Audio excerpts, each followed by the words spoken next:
So ওটাই target থাকবে যে নেক্সট ম্যাচে আবার যদি অপরচুনিটি আসে আমি কীভাবে ইম্প্যাক্ট রাখতে পারি দলের ওপরে। প্রথমেই আসলে কোনো ভাষা নাই, আমি কি বলবো, আসলে সুস্থ একটা মানুষ হঠাৎ করেই চলে গেলেন আমাদেরকে ছেড়ে। বিপিএলে পরপর দুদিন দুটো ম্যাচ খেলে ফেলেছে রাজশাহী ওয়ারিয়র্স এবং রাজশাহীর ক্যাপ্টেন নাজমুল হোসেন শান্ত আমাদের সঙ্গে রয়েছেন। শান্ত, আসলে প্রথম ম্যাচটাই আপনারা জিতেছেন, একদিন পরেই আরেকটা ম্যাচ এবং সেই ম্যাচটা হারতে হচ্ছে। সব মিলে বিপিএলটা কেমন শুরু হলো, আপনাদের টিমের এই মুহূর্তে অবস্থানটা কেমন? না, আমার মনে হয় আমরা ভালো শুরু করেছি, বাট আজকের ম্যাচটা আমরা ভালো ক্রিকেট খেলিনি। আপনি যদি পুরো ব্যাটিং ইউনিটটা স্পেশালি দেখেন, আমরা ভালো ক্রিকেট খেলিনি। বাট হ্যাঁ, এগেন এই ধরনের টুর্নামেন্টে এরকম আপস অ্যান্ড ডাউনস থাকবে। এখন আমরা এখান থেকে কীভাবে কামব্যাক করতে পারি সেটা জরুরি, এবং আমি বিশ্বাস করি যে আমাদের দল আবার ঘুরে দাঁড়াবে। এবং টুর্নামেন্টের প্রথম দিনই আপনি আসলে সেঞ্চুরি করেছেন। এর আগে টি-20 ক্রিকেটে আপনার ব্যাটিং নিয়ে নানা রকম আলোচনা হচ্ছিল, সেটার একটা অ্যান্সার আপনি দিয়েছেন এবং থ্রু আউট দ্য টুর্নামেন্ট নিশ্চয়ই ক্যারি করতে চাইবেন। অবশ্যই আমার মনে হয় স্টার্টটা ভালো হয়েছে। ব্যাটসম্যান হিসেবে দায়িত্ব থাকে প্রতিদিনই কীভাবে আমি কন্ট্রিবিউট করতে পারি। সো ওটাই টার্গেট থাকবে যে নেক্সট ম্যাচে আবার যদি অপরচুনিটি আসে আমি কীভাবে ইম্প্যাক্ট রাখতে পারি দলের ওপরে। শান্ত, আজকে ঢাকা ক্যাপিটালসের সহকারী কোচ মাহবুব আলী জাকি তিনি আসলে ইন্তেকাল করেছেন।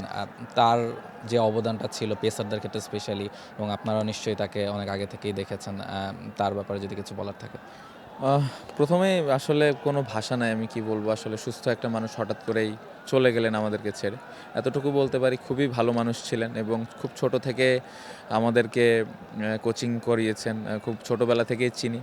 খুবই ভালো মানুষ এবং অনেক হেল্প করতেন প্লেয়ারদেরকে, ওনার কলিগদেরকে। সো এতটুকু আশা দোয়া চাইবো সবার কাছে, দেশবাসীর কাছে, যেন সবাই ওনার জন্য দোয়া করবেন এবং ওনার ফ্যামিলির পাশে, দূর থেকে হলেও ফ্যামিলির পাশে থাকার চেষ্টা করবেন। এটা আমাদের প্লেয়ারদের জন্য অনেক কঠিন ছিল, বাট আসলে কে কখন চলে যাবে আমরা কেউ জানি না। এটাই আসলে আমার মনে হয় দুনিয়ার নিয়ম। Thank you so much captain. Thank you. Nazmul Hossain Shanto ছিলেন আমাদের সঙ্গে এবং তিনি বলছিলেন আসলে তার ব্যাটিংটা নিয়ে তিনি টুর্নামেন্টের শুরুটা বেশ ভালো করেছেন। তবে আজকের ম্যাচটা তাদেরকে হারতে হয়েছে। 2 ম্যাচে প্রথম ম্যাচটা জয়, তারপরের ম্যাচে হার।